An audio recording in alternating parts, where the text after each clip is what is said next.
Bonjour, je m'appelle Michèle Potenier, j'habite l'île de Ré depuis 25 ans et bienvenue dans ma maison atelier galerie où je vais vous présenter quelques œuvres. Je travaille essentiellement sur le thème de la nature avec différentes techniques. Pour moi, le travail artistique, la peinture, les installations, la photographie, c'est pas vraiment une carrière, c'est plutôt une philosophie de vie. Mon but, c'est de déplacer le regard pour que les gens regardent des détails qu'on ne voit pas toujours quand on est pris dans la vie quotidienne. Et puis aussi des peintures abstraites qui sont des espaces de méditation. C'est-à-dire qu'il y a beaucoup de couches et quand on les regarde assez longtemps, finalement ça représente rien. Mon but, c'est que les gens puissent s'approprier le travail. S'il y en a qui cherchent ce que ça représente, ça ne me dérange absolument pas. C'est un espace ouvert et pour d'autres, ça va être une manière de se reposer l'esprit. Donc j'ai travaillé pas mal de fois sur des 1 mètre sur 1 mètre, des grands formats. Ça paraît comme ça assez dépouillé, mais il y a beaucoup de couches en dessous, ce qui fait que la lumière s'accroche de manière extrêmement différente sur le tableau, suivant l'orientation et suivant le jour. Alors, je ne sais pas si on peut le voir, par exemple ici. Peut-être qu'il y a des moments où on voit que la lumière va être plus ou moins, selon l'orientation, on voit plus de bleu, plus de jaune. Enfin, en gros, c'est aussi une des recherches picturales. Je travaille aussi en utilisant des produits naturels, c'est-à-dire c'est des pigments le plus naturels possible, de la cire, de l'enduit. C'est pour ça que j'ai une matière relativement mate. Et autrement, dans mon travail, j'ai aussi travaillé sur l'eau, par exemple, et l'encre naturelle qui est faite avec la plante, le pastel de lectoure dilué. Le pastel de lectoure, c'est une plante jaune qui, broyée, donne une teinture bleue qu'on a utilisée jusqu'au Moyen-Âge, jusqu'à temps que l'indigo vienne remplacer cette teinture. Récemment, je voulais un peu parler de la planète qui me semble en ce moment en difficulté et j'ai fait des photos dans une carrière un peu par hasard et dans les photos il arrivait qu'on voit un petit peu, on puisse imaginer comme des êtres, des présences qui en même temps étaient là pour nous dire attention, on existe, la Terre est vivante, vous en faites partie, ne gâchez pas la planète.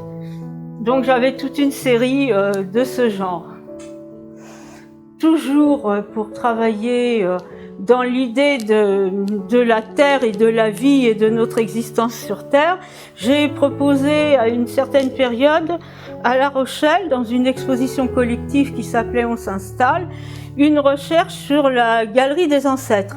Donc j'avais pris la photo de mariage de mes parents, à partir de laquelle j'ai décliné toute une série de portraits plus ou moins flous avec l'usage du temps, l'usure du temps. Et aussi, je voulais aussi insister sur le fait que dans une famille, chaque famille a son éthique, sa manière d'éduquer les enfants, son système de croyances. Et que chaque être humain a affaire avec l'idée de s'intégrer à l'intérieur de la famille et en même temps de trouver sa place à l'intérieur de la lignée tout en respectant chaque être et chaque manière de penser et en se respectant soi-même. Donc pour ça j'avais fait toute une installation avec des plantes. Ça, c'était une moutarde des champs qui représentait plus ou moins l'arbre généalogique. Et là, une chaise vide où chacun, quand il arrive sur Terre, doit trouver sa place. La chaise était suspendue, donc il fallait atterrir. Et ensuite, il y avait tout un travail sur la galerie des ancêtres. Et puis, toute une installation où j'avais travaillé avec des graines et on recevait un patrimoine génétique un peu sous forme de graines et ces graines, on devait les sélectionner pour voir celles qu'on allait faire pousser Alors il y en avait qui étaient toxiques, il y en a qui étaient bonnes, donc c'était à chacun d'essayer de trouver en lui le meilleur. Donc c'était une expo qui aboutissait à, en tant que moi, en tant que personne, mes petites graines poussaient, je changeais l'eau tous les jours, et puis je grandissais en même temps. J'avais fait aussi à Art Actuel un travail, c'était Jardin impertinent. C'était en 2018. Donc mon idée, c'était que la nature avait beaucoup de force, et je mettais que de la graine à la plante, il y avait une force irrémédiable qui poussait envers et contre tout, comme le petit brin d'herbe transperce le goudron. Et une phrase qui pour moi est très importante dans la vision du monde, c'est une phrase de William Blake, qui a d'ailleurs été reprise par Aldous Huxley dans Les portes de la perception. C'est: si les portes de la perception étaient nettoyées, chaque chose apparaîtrait à l'homme telle qu'elle est, infinie.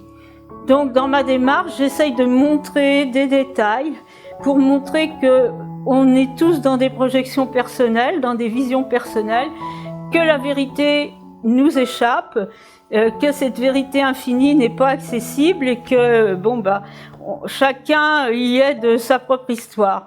Donc dans ce jardin impertinent, il y avait un olivier qui malheureusement était mort dans mon jardin. Il était à l'envers et comme le thème c'était l'impertinence, il donnait des graines. Et ces graines, c'était pas des graines d'olivier, c'était d'autres sortes de plantes.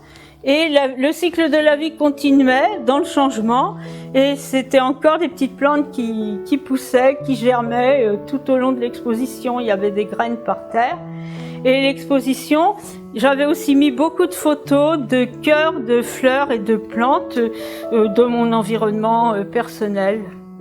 Le musée de Saint-Martin m'avait aussi demandé de faire un travail pour les Journées du patrimoine en 2012. Donc j'avais fait une exposition qui s'appelait Secrets de musée et j'avais été de longues heures avec la directrice du musée dans les réserves et j'avais pris plein de photos des œuvres qui étaient là dans les réserves et puis aussi de celles qui étaient exposées dans le musée.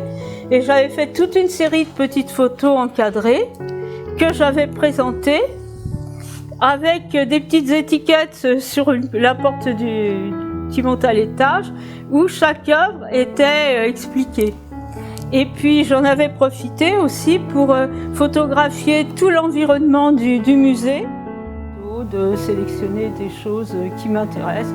Ça peut être des photos très classiques comme des fleurs, des couchers de soleil.